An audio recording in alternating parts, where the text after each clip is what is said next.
Hi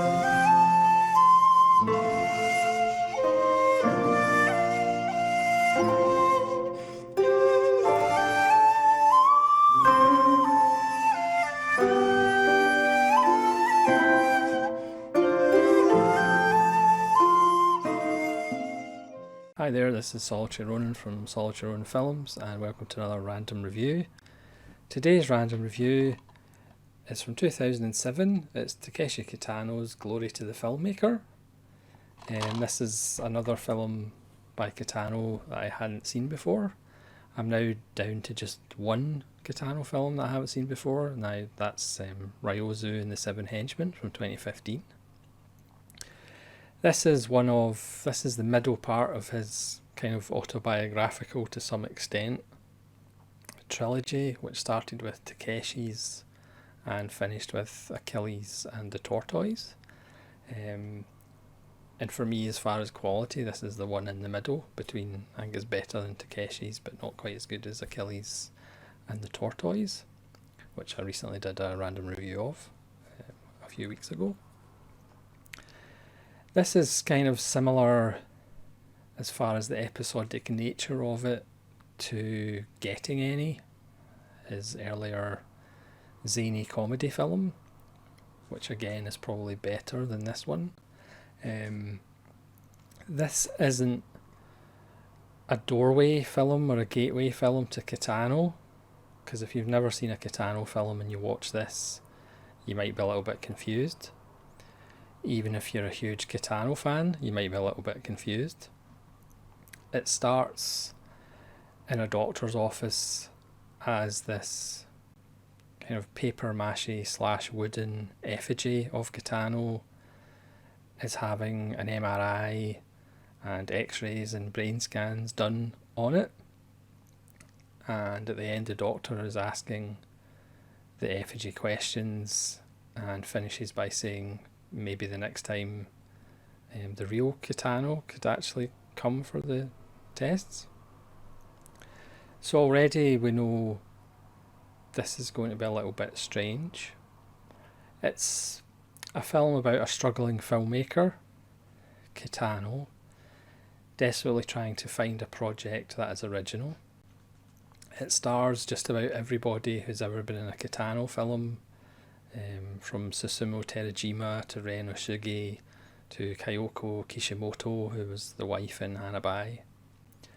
We start with a voiceover about how Kitano is famous for doing gangster films, but he's promised not to do a gangster film anymore. Obviously later on he would do the Outrage trilogy.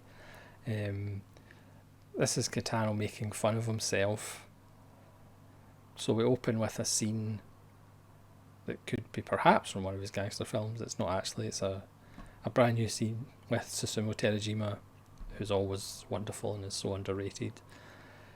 And they walk into an office, ask Yakuza bosses to sign a contract and shoot them all. But again, the voiceover says he's promised not to do it, so there wasn't much point in showing you that clip. We then go through a series of aborted projects, from Ozu inspired black and white dramas, which again the voiceover says, Kitano's no good at this anyway, so what's the point? So that was aborted. We have a 50s film, we have a film about kids' poverty, which again was aborted. He then attempts love stories, which the titles of are rather amusing. There's one about a blind painter and the woman who helps him, but then that project was aborted because nobody could figure out what paintings would look like that a blind person painted. So you have all these little vignettes essentially that are very stop-start. The opening titles are even stop-start. It just comes up with the GLO and then stops. The title appears later in the film. We have a wonderful ninja film attempt with Kitano leaping about with swords, which is very amusing, and ending up in a well. Again, there's little digs at, well, if medieval stuff was his only box office success in Zatoichi, why didn't you just do Zatoichi 2? There's lots of wonderful little self-effacing digs at his own career. He does a J-horror, which is very amusing, but again, the voiceover is like, all of a sudden there's characters in schoolgirl uniforms and bikinis, and like, where did they come from? But he then kind of settles on the rest of the film, which is a kind of science fiction thing. Again, I'm not going to go into plot because it's just completely off the wall. It's about 105 minutes. It could easily have been 15 minutes shorter. But again, there's moments of Kitano genius in it, as well as all the little in-jokes. There's nods to the Matrix, and Kitano doing Neo from the Matrix is hilarious. It has lots of strange characters turning up. Again, it's a film that's not going to be for everyone. I'm sure part of it is lost in translation. But again, if you're a Kitano fan, you have to see it. Again, if you're not a Kitano fan, then you could probably give it a miss. But the ending of the film, again, is just total genius, as all the characters from all the little vignettes witnessed this event. And then we go full circle back to the medical office,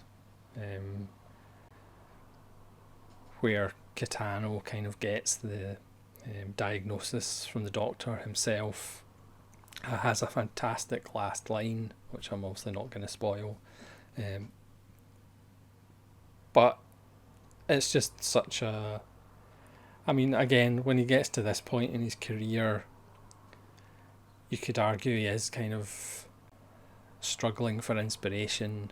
He is working things through before he would come back with...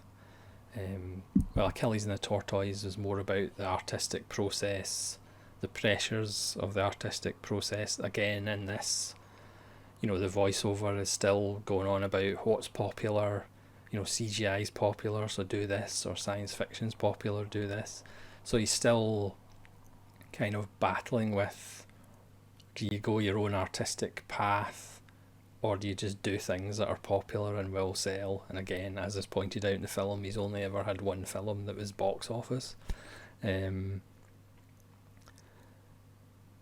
Again, it's far from perfect. It's way too long. I don't think it's self-indulgent particularly. I think he's just at that stage where he can do anything he likes. And you could argue he perhaps goes too far, but again, he reels it all back in at the end, which makes it kind of elevate from what could have been a kind of okay film, but not one that you would watch that often. But of those three films, the kind of slightly autobiographical, not necessarily autobiographical, but more playing with his image, not just as a comedian, but as a filmmaker, what the people expect from him as a filmmaker, I would say, and the artistic process in its entirety, I would certainly rank them Achilles and the Tortoise, then Glory to the Filmmaker, then Takeshi's. But again, you can let me in the comments. You can let me know in the comments below which one of these three films you prefer and how you'd rank them. So thanks very much for watching this very random review of Kitano's Glory to the Filmmaker. Again, like I said, I'm just one film away from completing his masterpiece, Ryosu and the Seven Henchmen, but again, that's pretty hard to find as well. But hopefully one day. So thanks very much for watching. Again, let me know in the comments if you've seen Glory to the Filmmaker and what you think of it. And hopefully you'll join me again for more random reviews. This is Solitary Ronin from Solitary Ronin Films, saying farewell.